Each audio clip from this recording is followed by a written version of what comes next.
오늘 또 말씀을 나눌 때에 하나님께서 여러분과 또 저와 함께 하시기를 축복합니다. 모처럼 우리가 갖기 어려운 연휴를 갖게 됐죠. 우리 집사님 잘 다녀오셨습니까? 우리 서집사님 내일 잘 계셨어요? 우리 서집사님 잘 계셨고, 우리 호동팀은 다 잘 계신 줄 제가 알고 있습니다.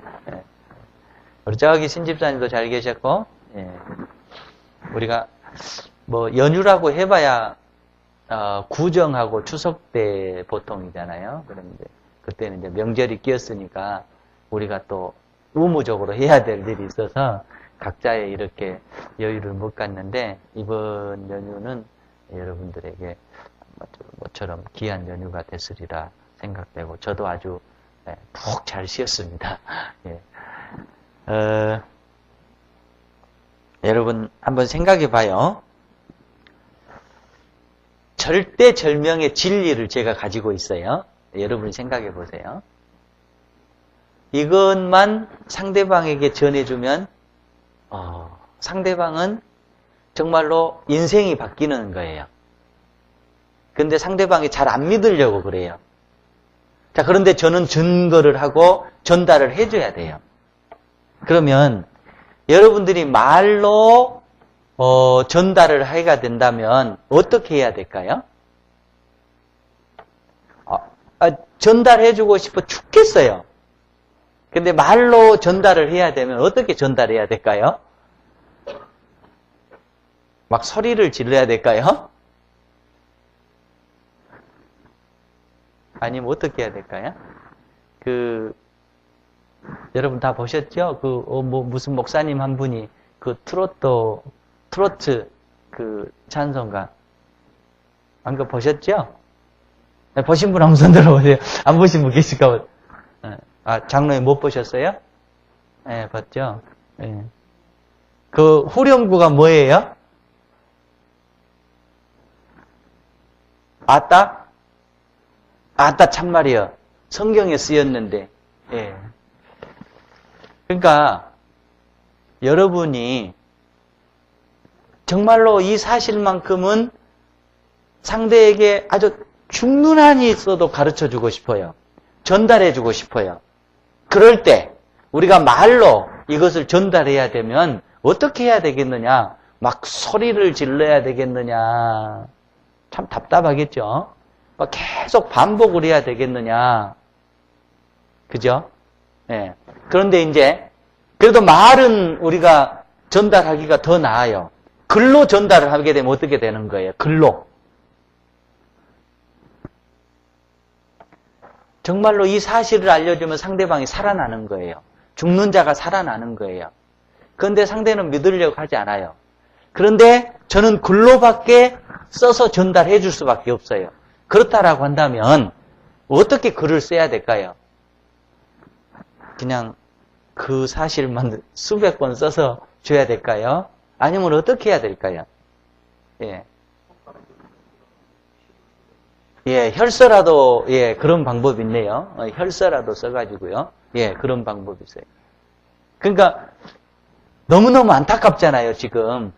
알려줘야 되는데, 이 언어로서 이렇게 알려줄 수 있는 한계가 이렇게 되니까. 어떻게 보면, 마가가 하나님의 복음을 증거하는데 그런 심정이었을 거예요. 특별히 마가복음 16장을 써내려갈 때는 더 그랬을 거예요. 마가가 아마 회중들한테 하나님의 말씀을 증거할 기회가 있었다라고 한다면 그냥 수천 번, 수만 번 했을 것이고, 지금 여기서는 글로밖에 쓸 수 없잖아요. 그러니까는 답답한 거예요. 어떻게 표현할 길이 없는 거예요. 그런데 문학하신 분들이 진리를 강조하고 뭔가 반드시 전달하고자 할 때는 문학적인 기호가 있어요. 기호가. 사인이 있어요. 그때 당시에는 문학적인 기호가 있어요. 그게 뭐냐면 예수님은 뭐였어요? 예수님은 정말 진리를 증거하려고 할 때는 딱 쓰시는 표현이 있어요. 그렇죠. 진실로, 진실로. 이게, 그러니까 예수님 입에서 진실로, 진실로 이 말이 나오면 예수님께서 정말 심장을 열고 전해주고 싶은 말씀이구나. 이렇게 이해를 하는 거예요. 그러니까, 이 마가복음 자체가 그랬고, 마가복음 16장은 특별히 그런 거예요. 근데 이제, 그래서 우리가 이 하나님의 말씀을 읽을 때, 뭐 어디든지 마찬가지겠습니다만은, 이 마가복음 16장을 읽어낼 때는, 이해하려고 할 때는 더 우리가 그 마가의 심정을 알고 읽을 수만 있다면 더 잘 읽어낼 수가 있는 거예요. 여러분 다 들으셨잖아요. 한 부잣집 아버지가 아들이 멀리 공부하러 갔어요. 그런데 아버지가 갑자기 죽게 됐어요. 그런데 그때는 뭐 통신이 안 발달했으니까 이렇게 얼른 아들을 오락할 수도 없고, 그래서 죽으면서 유언을 남겼잖아요. 자기 종에게. 신실한 종에게 뭐라고 유언을 남겼어요? 내 재산 모두를 종 너에게 준다. 내가 다 가져라. 그리고 멀리 있는 아들에게 연락을 하고, 아들이 오게 되면 아들은 네가 가진 모든 유산 가운데 딱 한 가지만 갖도록 해라. 자, 이거를 아버지께서 말씀하신 의도를 읽어내면 이거는 맞는 거죠. 그런데 의도를 못 읽어내면 어떻게 되는 거예요? 한 가지만 가져야 되는 거죠. 성경 말씀이 딱 그런 거예요. 그러니까 하나님께서 우리에게 말씀하신 의도를 읽어내면 우리의 삶에 엄청난 것이 우리에게 올 수 있고, 그거를 읽어낼 수 없다라고 한다면은 그 표면적인 그것만 우리가 취하게 되는 겁니다. 자, 오늘은 부활에 관한 것을 마가는 우리에게 얘기를 합니다. 그러니까는 부활, 주님의 승리, 이 마지막 장에서 절정을 이루고 있어요. 우리는 그냥 1장이나 2장이나 3장이나 다 같은 심령, 같은 마음으로 읽어 나가는데, 사실 여기는 심장이 터지면서 읽어야 되는 장이 바로 마가복음 16장입니다. 결국은 병이라든지 또 자연 세력이라든지 마귀 세력이라든지 죽음의 세력으로부터 승리하신 예수 그리스도. 마가복음의 키워드를 16장에서 특별히 1절부터 8절에서 그냥 딱 압축을 해서 폭발을 시키고 있는 것이 마가복음입니다. 1절부터 2절까지는요, 부활의 증인을 내세우고 있어요. 그러니까 진리라고 하는 것, 핵심이라고 하는 것을 글로 표현할 수 있는 방법이 없다고 그랬잖아요. 그럼에도 불구하고 표현할 수 있는 길은 뭐라고 그랬어요? 문학적인 장치라고 그랬잖아요. 그때 당시에 문학적인 장치를 가지고 지금 표현을 하고 있어요. 그러니까 우리가 그거를 읽어내야 돼요. 그것을 알아내야 돼요. 그 다음에 3, 4절은 부활에 대한 준비를 얘기하고 있습니다. 그리고 5, 6절은 부활에 대한 선포를 하고 있고요. 7절은 증거를 하고 있고, 그리고 8절은 부활에 대한 반응을 기록을 하고 있습니다. 그러니까 마가복음이 비교적 짧습니다만은 마가복음의 핵 키워드는 사실은 16장 1절부터 8절 이 8절의 말씀이에요. 그럼 오늘은 1절부터 2절을 서로 생각을 하고자 합니다. 제목은요, 무덤을 여신 예수님입니다. 무덤을 깨신 예수님이죠. 1, 2절을 읽어내면서 그 성경을 정통적으로 연구하신 분들은 반드시 물어야 될 질문이 있답니다. 그냥 읽어나가는 것이 아니라 마가복음 여기를 읽어나가면서 물어야 될 질문은 뭐냐면요. 1절에 보면은요. 안식일이 지남에 막달라 마리아, 야고보의 어머니 마리아, 또 살로메가 라고 하는 여자분들 세 분이 나오고 있어요. 그런데 그 위에 보면은 또 나와요. 47절 보면은 막달라 마리아, 요새의 어머니 마리아. 그 다음에 저 위에 보면은요, 40절에요. 15장입니다. 멀리서 바라보는 여자들도 있는데 그 중에 막달라 마리아, 또 작은 야고보와 요새의 어머니 마리아, 또 살로메가 있으니. 예. 그 짧은 공간에 여자분들 세 분을 반복적으로 지금 얘기를 하고 있는 거예요. 그러니까 이게 다른 복음서에서는 찾아볼 수 없는, 다른 성경에서는 찾아볼 수 없는 현상이에요. 이게 왜 이랬느냐? 이게 하나의 우리가 물어야 될 질문이래요. 성경을 읽어내는 데 있어서. 그 다음에 두 번째 문제가 뭐냐면요. 시간에 대한 언급입니다. 1절, 2절에 보면은요. 시간을 또 계속해서 반복적으로 언급을 하고 있어요. 1절 보면 안식일이 지남에 그랬죠. 안식일에 대한 시간을 언급하고 있어요. 그 다음에 2절에 보면은 안식 후 첫날, 안식 후 첫날이 안식일이 지남에죠. 똑같은 얘기예요. 그리고 나서 또 매우 일찍이 해 돋을 때에 시간을 지금 계속해서 반복적으로 얘기를 하고 있다고 하는 얘기입니다. 왜 그랬을까? 이거를 우리가 찾아내야 올바로 읽어낼 수가 있다라는 거예요. 그 다음에 이 여자분들이 무덤에 찾아간 이유가 있죠. 왜 무덤에 찾아갔어요?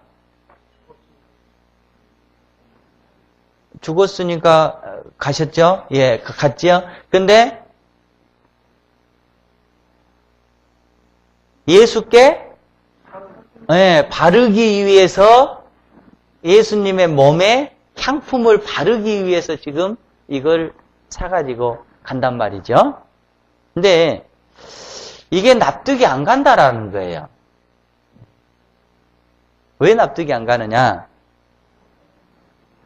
예수님은 지금 돌아가신 지 며칠이 됐죠? 3일이죠, 3일. 3일. 그리고 장례는 지금 어떻게 됐어요? 이미 끝났어요. 그런데 향품을 사가지고 지금 갔어요. 그러니까 3일이면 그쪽 날씨는 금방 부패돼 버린대요. 더운 날씨니까. 그러고 그러면은 장례가 지내졌는데 시신을 다시 꺼내가지고 이게 간습적으로도 안 맞는 거예요. 전혀 이해가 되지 않는다라는 거예요. 그런데 마가는 지금 이렇게 성경 말씀을 기록하고 있다라는 거예요. 그러니까 지금 방금 얘기한 이 세 가지가 평소 마가답지 않게 불합리하고 논리도 안 맞고 앞뒤에 상식적으로도 맞지 않는 얘기를 지금 하고 있다고 하는 게 왜 그랬을까? 이것은 터지는 마음의 진리를 믿는 자들에게 증거하기 위한 문학적인 장치였다라고 하는 거예요, 당시에. 그러니까는 말로 할 수 없는 핵심을 증거를 해야 되는데 글로 어떻게 표현할 방법이 없는 거예요. 그래서 그때 당시에 흔히 쓰는 문학적인 장치를 가지고 이렇게 이거는 정말 진리 가운데 진리다. 핵 가운데 핵이다. 라고 하는 것을 표현하기 위해서 평소 마가답지 않게 비논리적이고 비장식적이고 비관례적인 방법으로 지금 표현을 하고 있다고 하는 것입니다. 자, 그럼 한번 보십시다, 이제. 먼저 대두되는 문제가 첫 번째 질문이 뭐냐면 왜 여인들이 반복적으로 이렇게 나오고 있을까? 그 짧은 그 공간 속에서 3번을 얘기하고 있잖아요. 우리 한번 보시죠. 마태복음 20장을 한번 보실래요?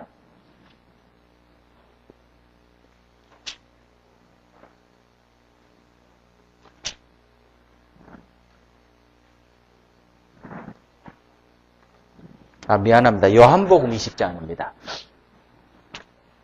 요한복음 20장이요.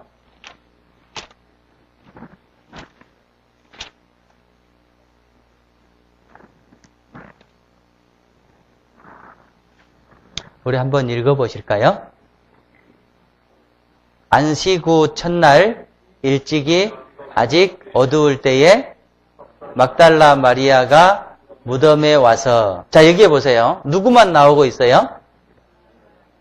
막달라 마리아 한 사람 나오고 있죠. 그리고 계속해서 반복적으로 얘기를 하고 있질 않아요.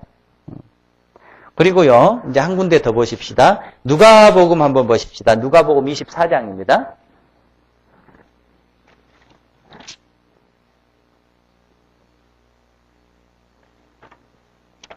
찾으셨나요? 한번 읽어보실까요?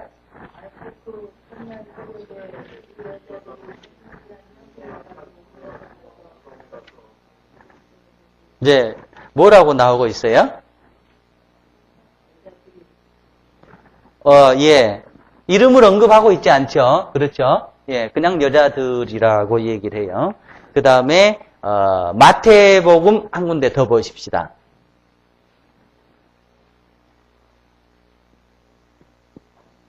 (28장 1절입니다) 안식일이 다 지나고 안식 후 첫날이 되려는 새벽에 막달라 마리아와 다른 마리아가 또 두 사람만 나오고 있죠. 예. 그래서 지금 대체적으로 마태복음이나 누가복음이나 요한복음은 같은 패턴을 유지하고 있어요. 이름을 생략한다든가 그러면 한 사람이라든가 이렇게 하는데, 그리고 계속해서 언급을 하고 있질 않아요. 그런데 마가복음은 이름을 계속해서 언급하고 있고 또 3번을 계속 언급하고 있는데, 그게 왜 그렇느냐? 이것은 마가가 분명히 다른 목적을 가지고 얘기를 한 것인데, 그 이유가 뭘까? 그것은 아주 독특한 방법으로 예수님이 부활했다라고 하는 증인을 내세우는 거예요. 증인을. 그러니까 진리를 구약에 보면 이렇잖아요. 그 뭔가에 대해서 변호를 하고 증인을 쓸 때 2-3사람 그랬잖아요. 그런데 보통 3사람이 써요. 3사람이. 그런데 이게 지금 3사람이 쓰는데 3번이 나오잖아요. 그러니까는 이게 강조의 강조를 거듭하고 있는 거래요. 그러니까 터질 것 같은 심령으로 예수님이 부활했습니다 라는 것을 증거를 해야 되는데, 이거를 글로 써내려가야 되는데 표현할 방법이 없는 거예요. 그러니까는 이렇게 3 여인을 3번 등장시켜서 예수님께서 부활하셨습니다, 십자가에 죽으시고 매장당하셨던 그분이 부활하셨습니다 라고 하는 것을 어떻게 하기 위해서요? 강조하기 위해서 3 여인을 3번 등장시키는 거예요.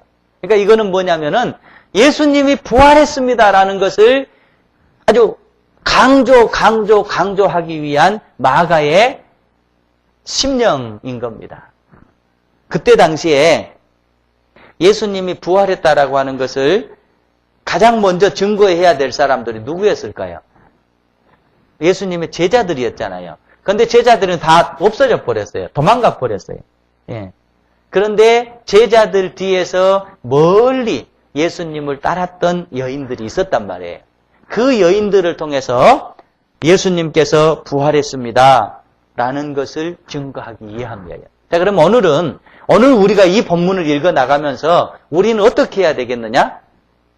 그렇게 강조하고 그렇게 전달해주고 노력했던 그 부활, 그 살아나심, 우리의 심령에 아주 깊이 간직을 해야 된다고 하는 것이 성경을 읽으면서 우리가 배워야 될 것이고 성경을 읽으면서 우리가 가져야 될 신앙인 겁니다.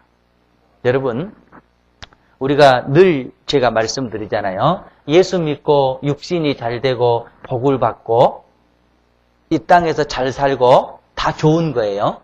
그러나 거기에다가 너무 초점을 맞추다 보면 뭘 잃어버리느냐? 진리를 잃어버려요. 핵심을 잃어버려요. 하늘을 잃어버려요. 저 청년 때 지금 옛날 송원대학교 있지, 아시아 앞에 거기에 그 팔복교회라고 하는 것을 제가 그 청년 때 다녔는데 거기 그 장로님께서 이제 집이 바로 옆에가 있어요. 한 5분 정도. 근데 새벽 기도를 안 빠지시기로 유명해요. 예. 10년 동안 새벽 기도를 안 빠지셨대, 그때 당시에. 예. 그러니까 아침에 나오면은, 새벽 기도를 나오면은 계속 땅만 보고 가신대요. 예.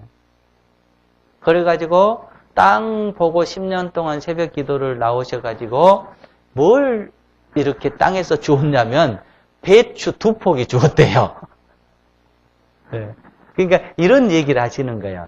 제가 10년 동안 새벽 기도를 나왔지만, 땅을 보고 10년 동안 새벽 기도를 나와서 얻은 것은 배추 2포기였다. 그러면서 우리가 청년 때 하는 얘기가 니네들은 하나님을 믿으면서 땅을 바라보면서 믿지 말아라는 거예요. 네. 하늘을 바라보면서 믿으라 이거예요. 네. 아주 상징적인 거죠. 그러니까 예수를 믿는다고 하면서 정말 진리, 핵심을 바라보지 않으면 얻을 건 없다라고 하는 말입니다. 예수님께서 우리에게 주신 것, 또 마가가 예수님을 믿고 우리에게 증거하려고 하는 것은 죽었던 예수님께서 살아나셨다예요. 네. 십자가에 못 박였던 죽은 줄로 알았던 예수 그리스도께서 살아났다. 그것을 글로 표현할 방법이 없으니까 세 여인을 그 짧은 공간에서 3번을 등장을 시키면서 여인들을 통해서 부활을 증거하고 있는 것입니다. 여러분이나 저나 요새는 그런다고 그러잖아요. 부활 얘기하면 이상하게 생각하고 천국 얘기하면 이상하게 생각하고 내세 얘기하면 이상하게 생각한다고 그러잖아요. 그러나 기독교의 핵은 부활입니다. 기독교의 핵은 생명입니다. 우리가 여러분들이나 저나 예수님을 믿고 신앙생활하면서 정말 핵을 놓치지 않고 핵을 붙잡고 살아나가는 성도들 될 수 있기를 축복합니다. 그 다음 이제 두 번째, 시간에 대한 언급입니다. 전자도 말씀드렸다시피 1, 2절에서 안식일이 지남에 시간을 언급하고 있어요. 그 다음에 안식 후 첫날 매우 일찍이 한 번 또 언급하고 있죠. 그런데 해 돋을 때에 자, 이 부분은 이렇게 이제 그 성경학자들은 의문을 제기합니다. 매우 일찍이면은 언제예요? 안식 후 첫날 매우 일찍이면 새벽이죠. 해 돋을 때는요.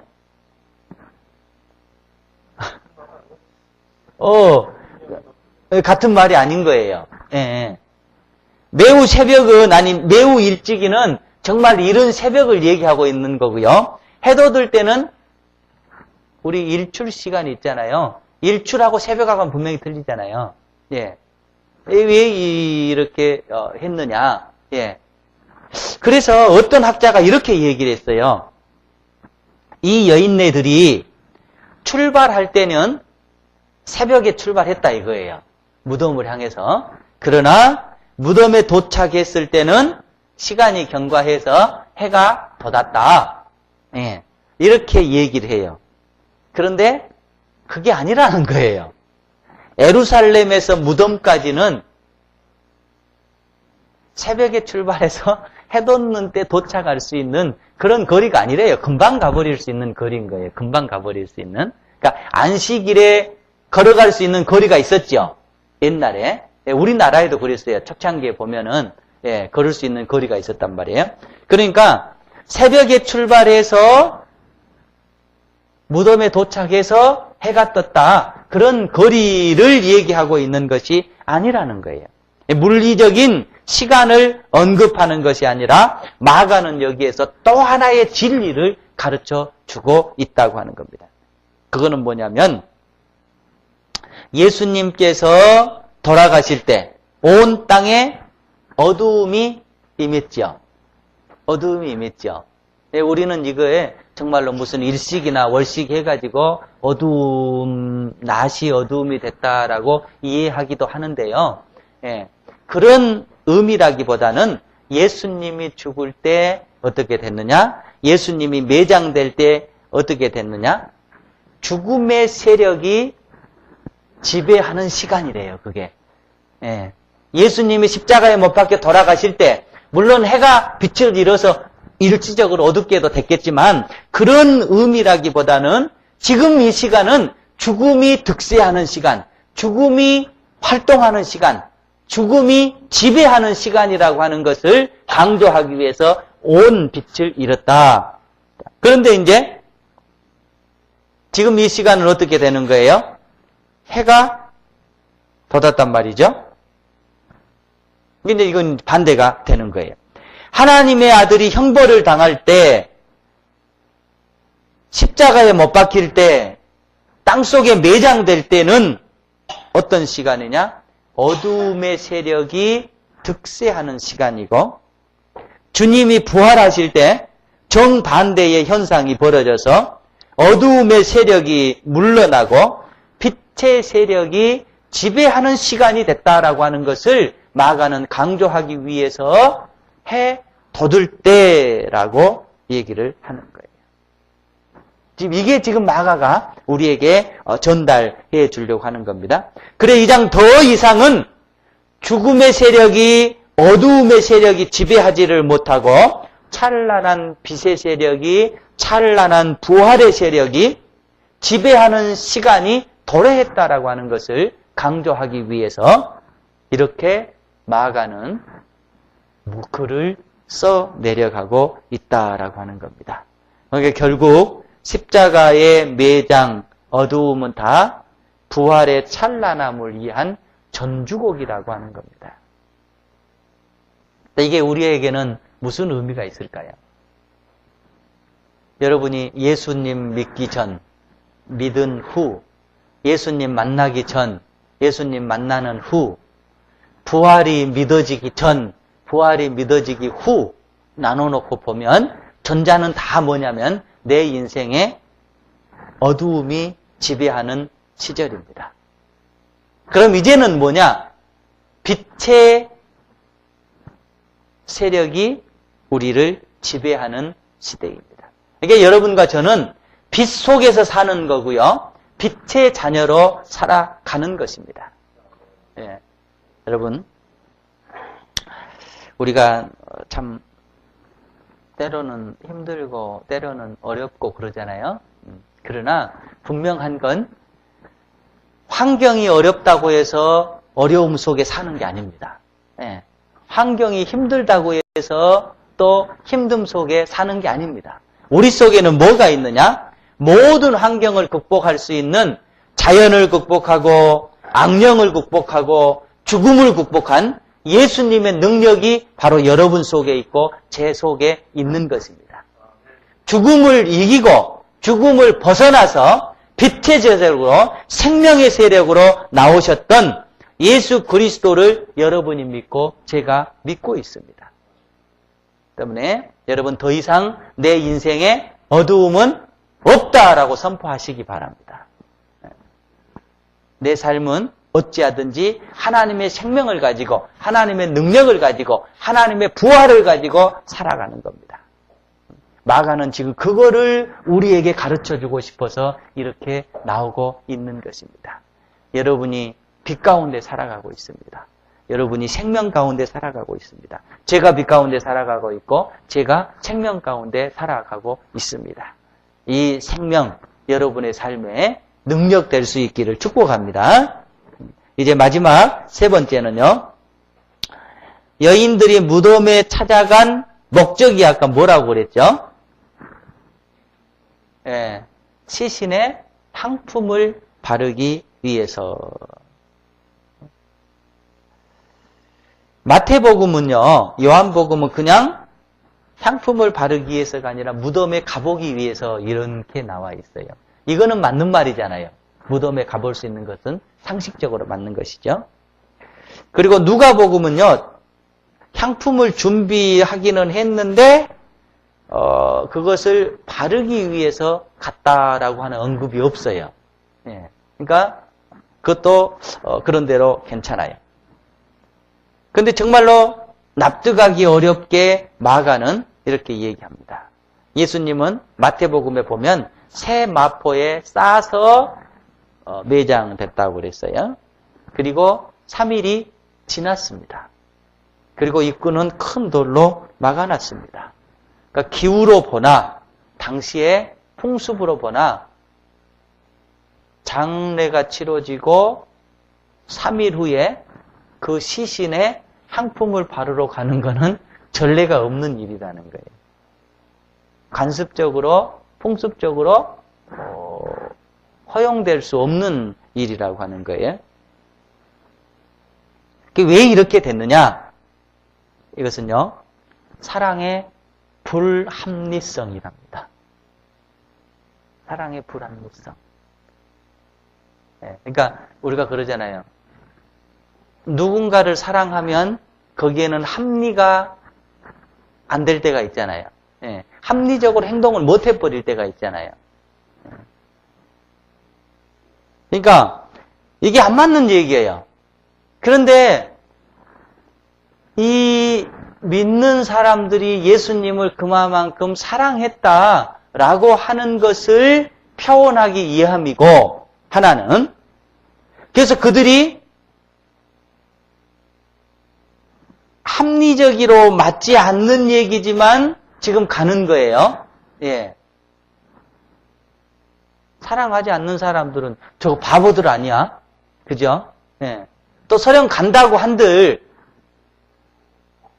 가서 향품을 발라줄 수가 있어요, 없어요? 못 발라주잖아요. 큰 돌이 막고 있으니까. 그럼 그걸 모르고 간 거냐? 아니에요. 알면서 가요. 누가 이 무덤 문을 열어주지? 하면서 무덤 문을 열 사람이라도 데리고 가야 되잖아요. 그런데 또 데리고 가질 않아요. 그냥 가는 거예요. 그러니까 불합리해요. 자, 근데 결국은 그들이 갔는데 향품을 발라줬어요? 못 발라줬어요? 못 발라줬어요. 그 왜 그렇느냐? 주님이 부활하셔서 바를 수가 없었다라고 하는 겁니다. 우리가 가끔 TV에 보면 이런 사건 나오질 않아요? 뭔 사건이 있는데 그 사건이 언제 일어났어요? 그러면 몇 시 몇 분입니다. 그럼 묻잖아요. 몇 시 몇 분인지 어떻게 알았어요? 그러면은 그 사건을 시간을 이렇게 기억할 수 있는 계기들이 있을 때가 있죠. 그렇죠? 예를 들면 우리 아들이 퇴근할 시간이었습니다. 그러면은 우리 아들이 저 건너편 직장에서 퇴근을 하는데요. 저 건너편에서 몇 시에 퇴근했어요. 그래서 건너오는데 몇 분. 그러니까 아들 시간이 이렇게 됐다라는 걸 내가 정확히 기억합니다.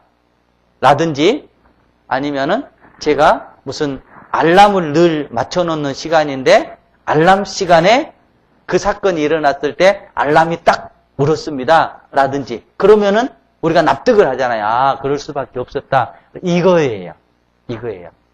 그러니까 이들이 그냥 예수님 부활했습니다. 라면은 믿을 수가 없는 거예요. 그런데 우리가 지금 향품을 사가지고 가서 발라주려고 세 사람이 향품을 준비해가지고 갔는데 가서 보니까 바를 수가 없었다라는 거예요. 왜? 주님이 부활을 해버려서 바를 수가 없었다. 그러니까 지금 향품을 바르는 데 목적이 있는 것이 아니라 예수님이 부활했다라고 하는 것을, 그것도 확실한 부활이라고 하는 것을 알려주기 위해서 여인들의 이 향품 사건을 지금 동원을 하고 있는 것입니다. 네, 그런 거예요. 마가는 지금 그거를 얘기하고 있는 거예요. 그러니까 두 글자예요. 주님은 틀림없이 부활했다라는 거예요. 그것을 강조하고 있는 것입니다. 근데 여기서 우리가 하나 또 놓치지 말아야 될 게 뭐냐면요. 이 여인들의 행동이 현명치를 못하잖아요. 헛수고잖아요. 가봐야 되는 거예요? 안 되는 거예요? 안 되는 거잖아요. 상품을 사가지고 가봐야 바를 수도 없는 거란 말이에요. 왜? 무덤이 딱 닫혀 있으니까. 그럼에도 불구하고 이 무덤 문을 누가 열어주지 고민하면서도 그 길을 가고 있잖아요.